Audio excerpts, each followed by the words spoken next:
Hey, so what's up, family? I wanted to make a quick video sharing my thoughts about this recent shooting in Ohio of a young girl by a police officer. In this situation, she was attempting to stab another young lady with a knife. And since then, there's been tons of protests. Um, Everyone's got something to say, and there seems to be two sides to the issue. One side saying it's an excessive use of force, the other side saying back to blue, the shooting was completely justified. I think that the real truth behind the incident is not even being discussed at all. So I wanted to take a couple days before I made a video about it, kind of, you know, going through my thoughts, wondering if there's something I'm missing here. And I've come to the conclusion that I think I pretty much have a pretty good grip on the situation. It kind of falls in line with a lot of the other things that we see going on around the country. And that was clarified for me after a conversation with someone, and just listening to what she had to say. And we went back and forth. And I was listening to her line of thinking, her line of reasoning, and I came to the conclusion that's a big part of the outcomes that we see today and why things are turning out the way they are. In this conversation, my position was that regardless of whether or not we think an outcome is correct, regardless of whether or not it was a best case scenario, we have to, and she's black female, I'm a black male. So I put it in the context of black people as a collective in the United States. That's the position that I came from, that I was trying to get her to understand something. So I said that regardless of the outcomes that we see happening, you've got one or two choices. You can attempt to control something that's beyond your control, that you can't control, or you can control the things that you can. And one of the things I mentioned to her was a prayer that most of us are familiar with, and it goes something along the lines of, God, grant me the serenity to accept the things that I cannot change, the courage to change the things I can, and the wisdom to know the difference. And my point throughout this entire conversation was, okay, what factors can a black person control in America? Assuming that everything you say is correct, assuming there's a lot of racism in America. Let's assume that the police are racist. Let's assume that there is a manhunt for black lives. Everybody wants to kill us. Say I accept that premise. And let's start the conversation there, okay? So my position was that, okay, if that is the case, what do you have more control over, the hearts and minds of the masses or yourself? So that points to what was the main thrust of my approach, is self-responsibility. And in this situation, you have a young girl with a knife in her hand attempting to stab someone else. You have a police officer arrives on the scene, who I don't think there was race was a factor in this. I think if you took race out of this situation and you said one person has a knife about to stab another person, what should the police officer do? I think that answer is the same regardless of who is involved in that situation. If we were to follow a logical path If we were to talk about the duties of the law enforcement officer, we talk about protect and serve, we talk about life, limb, and eyesight. All of these factors, the use of force matrix, you bring a knife, I bring a gun. There's always one level of escalation that is warranted and allowed by the use of force matrix that law enforcement employs. But let's assume that the officer is racist. Let's assume that this is my opportunity to shoot a black girl. If we operated under that premise, the officer is racist, it would seem to me that since the potential victim in this case was also black, the officer would have let that knife fall. It only makes sense. I mean, if you have a hatred in your heart against a certain set of people, and you see two of them destroying themselves, or one trying to destroy another one, you would allow that to happen. It only makes sense that if I wanted to terminate black people, why not let that one black person do that job for me? And I can remain above the fray. I just walk up afterwards, hey, you're under arrest, put the knife down, put your hands behind your back, cuff you. And the outcome would be that I've allowed you to help me achieve my goal. Does that make sense? For some reason, she seemed to kind of latch onto like you have police officers who just are itching to shoot somebody. They just want to shoot someone. So anyway, going back to the back and forth in the argument, and what I noticed about that was, or debate, whatever you want to call it, what I noticed is that for everything that I offered as a fact, a controllable instance that could be managed through self-responsibility, it was countered with an excuse. What do I mean by excuse? And this is something that she got upset with me about because I used the word excuse. She called it mitigating circumstances. Okay. Here's my thing. There are circumstances that make things more difficult.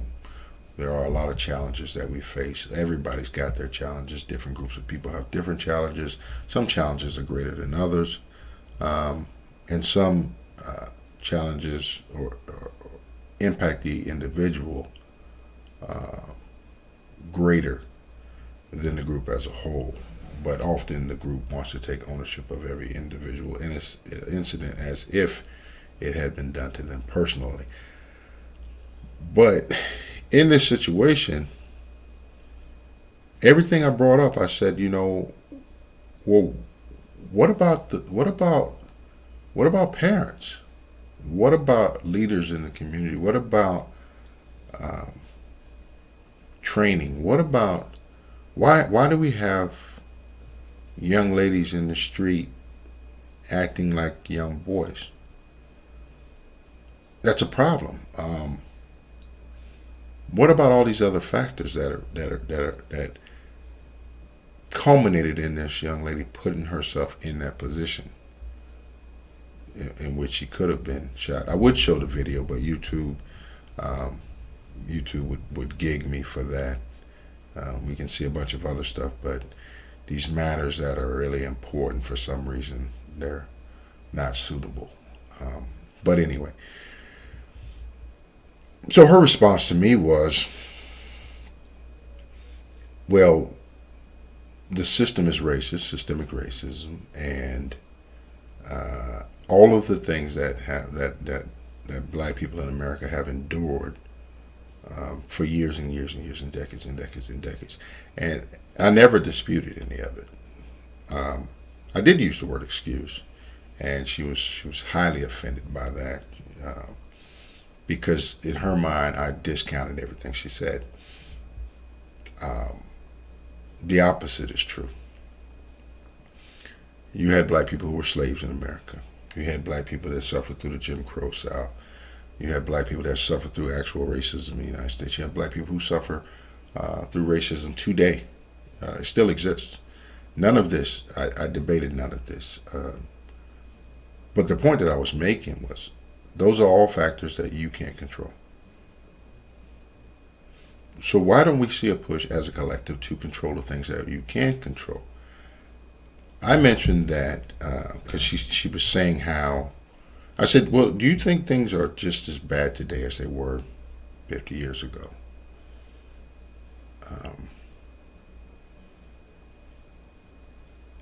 She didn't really understand where I was coming from with that question. So I asked her, I said, why is it that African Americans seem to have been doing better in the 60s in a number of metrics than they do today? Her thing was, then they weren't doing better. They weren't doing better. I said, well, you had a higher percentage of marriages. You had a higher percentage of children born in wedlock. You had a higher percentage of children in a two-parent home. All of these factors contribute to the upbringing of the youth, raising good, solid people, people with a compass, people with standards. All of these things were better. They were good. So what happened? I mean, how can you blame something on slavery that improved after slavery and then took a downhill slide? Maybe we should look at the factors that drive that. Maybe if this young lady had parents, had a daddy around, had a I believe she was in foster care, her birth mother around. Maybe that would have helped to instill some things in this young lady that would have prevented her from being in that situation. And all I got was pushback on that. All I got was just a number of factors, one behind the other, that all pointed to the fact that she wasn't responsible for her actions. And I think I really pissed her off when I brought up a point from a different conversation where I said, but don't you believe that, didn't you mention something about young people being able to vote? The same people that you say aren't ready to make their own decisions and shouldn't suffer those type of consequences, but you want to be able to make them, give them the right to vote. But anyway, I digress. That's a different conversation. But the point I was making was everything led to every aspect of every situation that's been going on lately as someone else's fault. This upset her because she said that I don't understand the forces that are at work and the factors that are in play that cause people to do what they do. Again, I say I understand all of that, but the point that I'm making is each of us is responsible for making our own decisions. Each of us is responsible for our outcomes. Ultimately, it's on us. And the reason I take that position is because I believe that each of us is capable of or possesses the power to change those outcomes. Responsibility means the ability to respond. In order to respond, you have to have power. If you take an approach where you're not responsible for anything, then you place all of your power in someone else's hands. And that's just the point that I was trying to make. If you expect everyone else to fix a problem for you, you are powerless. So what's the point now? Are you going to spend all your life begging for someone else to fix your problems?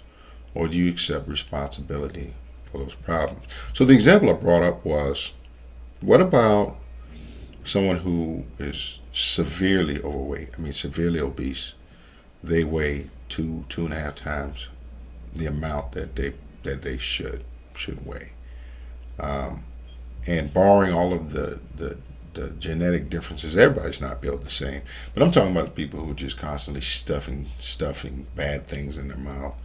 Um, who's responsible for them being 2 to 3 times the weight that they're supposed to be? And she says her immediate response is, well, all the stress that people go through and all of the things, you don't know what happened in that person's life. You don't know what that person's dealing with. I said, I get that. I get all of that. But ultimately, who is responsible? Who chewed the food and who swallowed it? Who's responsible for where they're at? If I accept every other factor involved, ultimately, whose responsibility is it? Her response to me was society. And I was floored by this. I mean, it was like, are you serious? And her reasoning for that was because some people don't know this, they don't know that, they don't know this. And I said, okay, I get it. Okay, I get it. And you're right. You're right. I mean, every time you turn on TV, there's a McDonald's commercial. That has an effect. That's a factor. But once you become aware of what the problem is, whose responsibility is it to fix it? And then again, she started talking about society. She started talking about the government. She started talking about everyone else. So I said, at what point does it become that person's responsibility? If we accept everything that happened in the past, okay, so you should weigh 130, you weigh 300 pounds. Okay, you're still living. You're still alive. You're still breathing, right? So that means you still have the opportunity to do something about it. You still have the opportunity. At this point, I should see you out walking or going to the gym. And no, it's not going to happen overnight. No, you're not going to get in shape overnight. You didn't get severely obese overnight. It's not going to go away overnight. But at some point, you have to accept the fact that you can do something. Right? Or would you continue to blame society, sue the media companies for the commercials that are on TV, riot in the streets, protest because you're almost 200 pounds overweight? What kind of sense does that make? This is what I see happening in this country. You have a lot of people willing to protest and riot about the outcomes. And this is my point. The fact that the part that's not being discussed. You have one side saying that it's all the victim's fault, or the person that got shot by the police. It's all their fault. Back the police. And then on the other side, you've got it's the police officer's fault, and they're always racist, and defund the police or whatever else. When I think neither one hits the spot, neither one addresses the real issue. See, why was there an interaction between most of these individuals and the police in the first place? And the minute you ask a pointed question, people like to go to the outliers. Well, if you're black, you can get pulled over driving. Yeah, you could. But that's the exception. Let's deal with the majority. In the majority of these instances, probably 90% of these instances, why was there an interaction with law enforcement in the first place? What led to that? So let's think backwards. Let's work from the end and go backwards, because we're looking for the root cause, right? So we want less deaths at the hands of the police. We should have less interactions with the police. And if we want to have less interactions with police, we should have less behaviors and actions that cause interactions with police. So follow me here.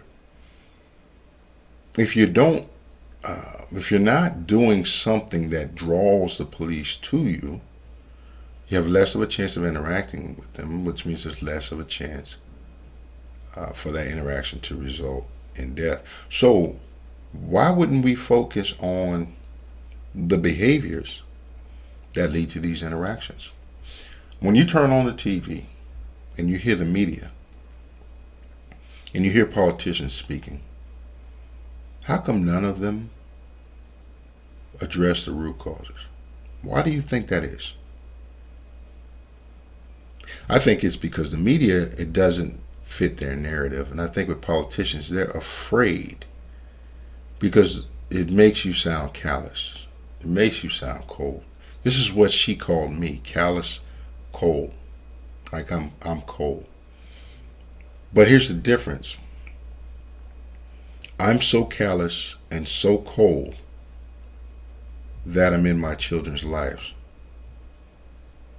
I'm so callous and so cold that even when I wanted to make a decision to do something different, when I wanted to make a selfish decision to go live my life and do what I want to do, I didn't do that because I had a duty to my children to be present in their lives.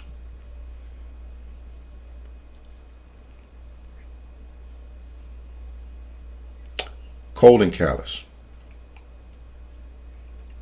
We got a society of people who just want to do what they want to do. They want to have it their way and damn everybody else.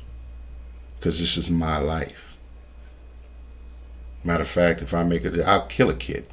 I will abort that sucker so quick because this is my life. You have men that would, I can't deal with their mothers, so I'm going to go off and do my thing because this is my life and I'm not going to put up with that every day.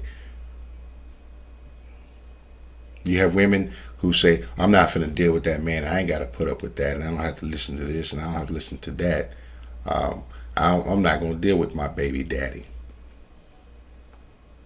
You've got all these different situations, and nobody's thinking about kids. Once you make those babies, I got news for you. It's not about you anymore, right?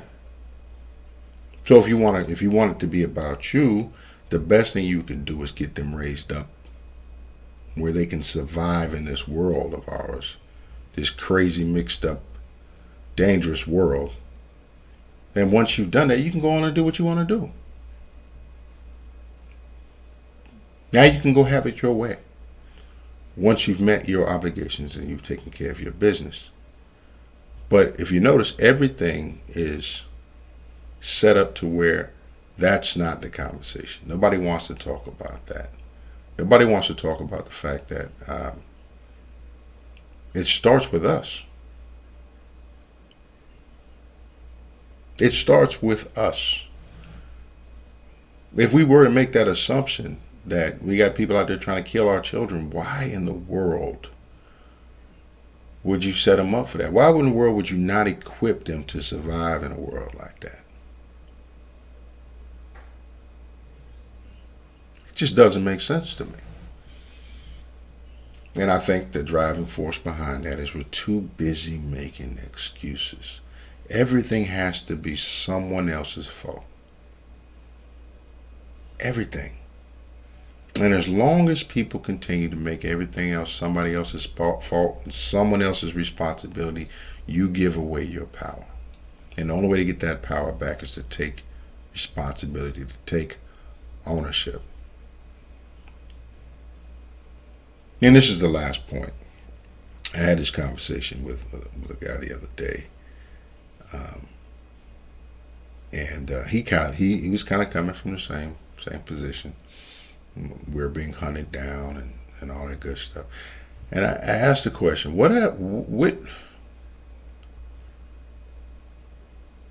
here's an experiment. Go on Facebook, go on social media. Find someone who is passionate about one of these outcomes, a negative outcome, something that's happened that's in the media. Somebody got choked to death by a police officer. Somebody got shot by a police officer. Go look at all of these posts in social media Find someone who has that post on there and they're angry and they're passionate about it, right? And then go through that profile and see if you can find any post discouraging the negative behaviors that led to that outcome. See if you can find anything about young people being out in the street after a certain hour, about young folks using narcotics, about young folks talking about murdering other people in the music. Just look and see any of these negative behaviors, anything that would cause a confrontation with law enforcement. See if you see them check anyone, anywhere on their profile. If they ever say, we got to do better. If they ever look at somebody acting a straight fool and say something about it. And what you'll discover is they will sit there and watch people act like fools, like animals, like idiots, and not say a word. And then when that behavior leads to a negative outcome, everybody's got something to say. You have parents that will let their children run amok. And when something bad happens to that child, they'll be on TV crying about it. They'll be on TV sad, looking for sympathy, and wanting the community to protest and raise up and support that cause. But you had 15, 16, 17, 18 years of influence to help prevent that situation from occurring. But now it's someone else's fault because you didn't do your job. Mommy, you didn't do your job, Daddy. But now it's someone else's responsibility. It just doesn't make sense to me. I mean, it's crazy. But let me know your thoughts in the comment section. Did I miss something? Am I wrong? Am I cold and callous, like she said that I was? Are people not responsible for what happens to them? Is it just not their fault? Are these factors, these influences in society so bad that people can't be held accountable for the decisions that they make?